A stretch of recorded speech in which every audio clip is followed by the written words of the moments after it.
When? Now. Why? Wines. With whom? Me, Gina. It's midnight wine tasting with me, Gina. Hello, friends. Let's drink some fucking wine. Let's begin. I hope you're all doing well. Start Rosé? Okay. Christian Tschida. Christian Tschida, fourth generation winemaker, taking over family's vines, older vines, 4 generations of vines in Burgenland, Austria, not far from Hungary. So we are on that far eastern part of Austria. 10 hectares of vines in this bottle, 100% Blaufränkisch, red grape, done a rosé style. Pretty low intervention winemaking of Christian. He makes like 5 passes in the vineyards, picking the grapes through various ripening periods. Foot stomping for a very tender maceration. A little time on the skins, giving it that pretty pink color. Fermenting in closed top barrels that are outside in the shade. No fining and filtering, thus a little bit of a cloudiness. Aging is done in neutral oak for a year. This bottle is called Heaven on Earth in English. In German, Himmel auf Erden. Okay, so looking at it, it's a really pretty candy pink color. It almost looks like watermelon juice. There is a slight haziness to it. You open without disturbing the bottle. The very top half will be pretty clean, and then you're gonna get hazy the further down you go. But the sediment is immensely fine. There's no giant chunks popping up anywhere. So if anything, if you're opening this up, I would honestly recommend just giving it a little mix up the sediment so you're gonna have an equal pour from start to finish, which it did with the magnums that I opened on Thursday. It smells a little funky, a little yeasty. It smells a bit wild, like wild bee pollen. There are some red fruits, maybe a little watermelon rind, some pomegranate seeds. There's something that's giving me like ripe banana too, but that just might be the wild yeastiness. Should we taste it? Happy Saturday night.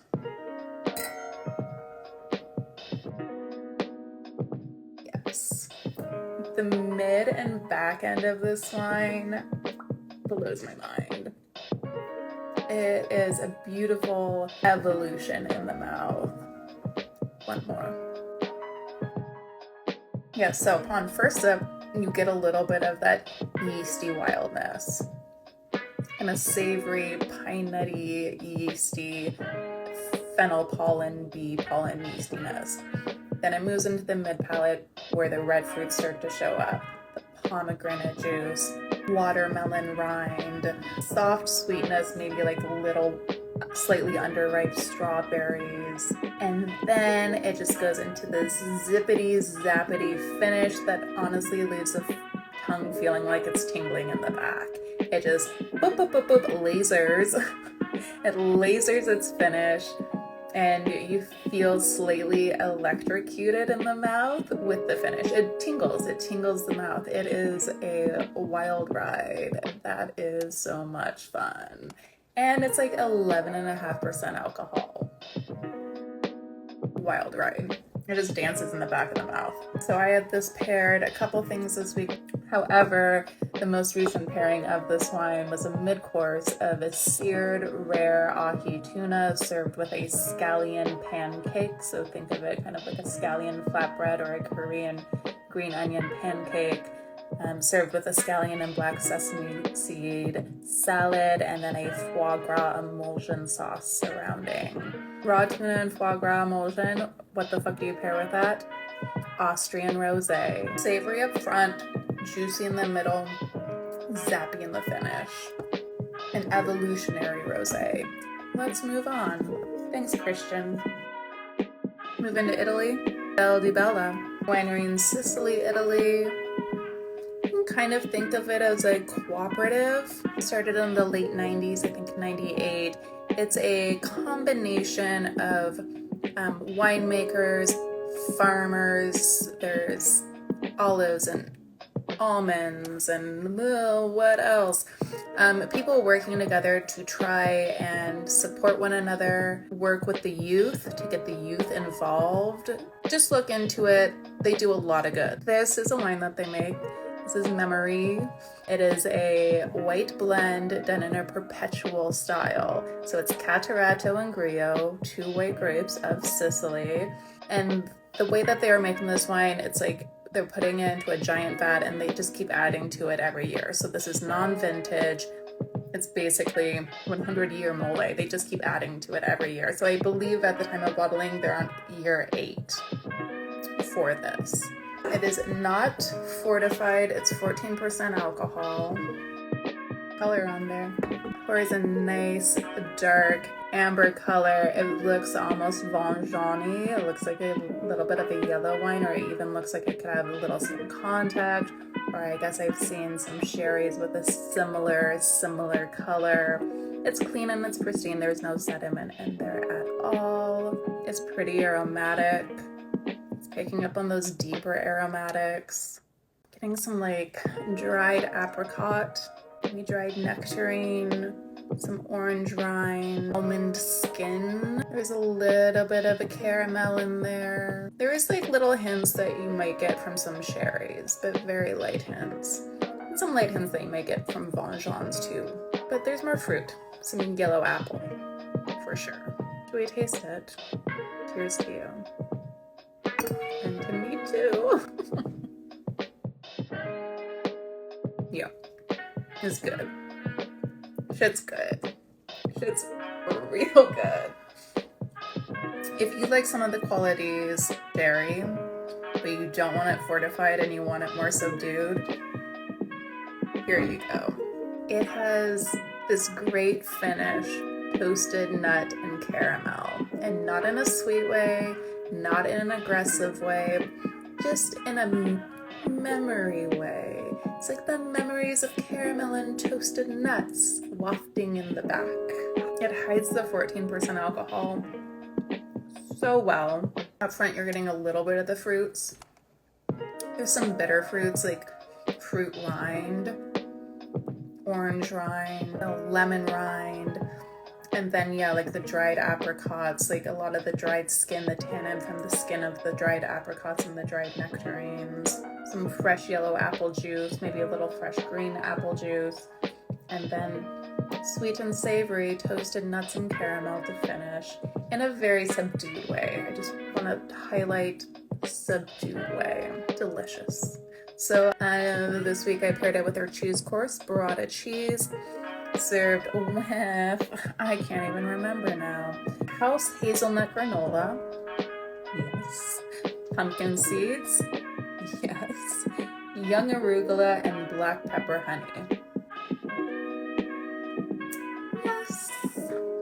One of the other great things about this wine, because of everything that's going on, it's clearly an oxidized wine, right? This has been aged. It's aged continually for years on end in a vat.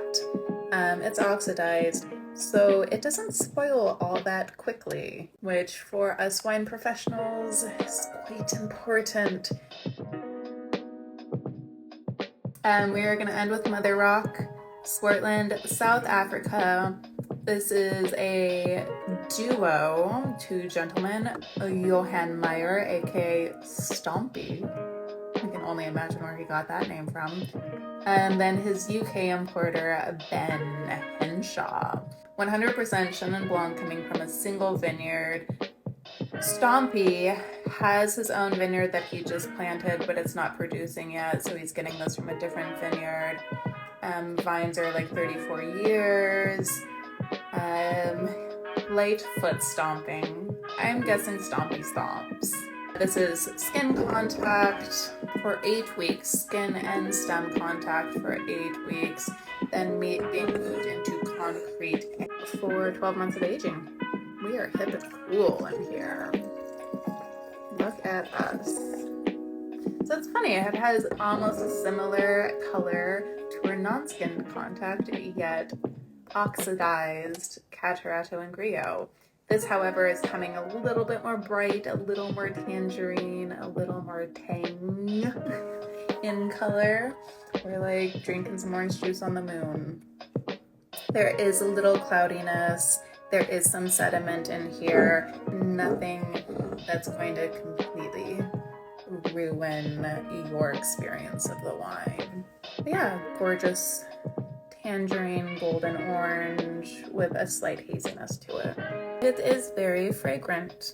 It smells bright, it smells sunny, it smells orange and tangerine, kind of like satsuma mandarins. There's kind of a spiciness in there, a wildness, a little bit of a yeastiness, and slight florals, white florals. There's a lily. Is there a lily hiding in here? I think there's some lily hiding in here. And petrichor. Oh, there's some wet rocks. Okay, let's taste it. Yada, yada, yada. Bing, bang, bong. That is a very well-balanced orange wine. Very, very well-balanced. It is holding all the qualities that you would expect from a wine like this. That extended time on skins and stems is increasing the aromatics on the nose and also on the palate.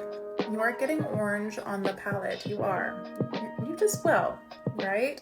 It's bright and juicy. But before it gets too aggressive, it recedes back into itself. It allows the tannins to leach out a little bit, not too astringent. And then it all just kind of like bundles up again and dissipates.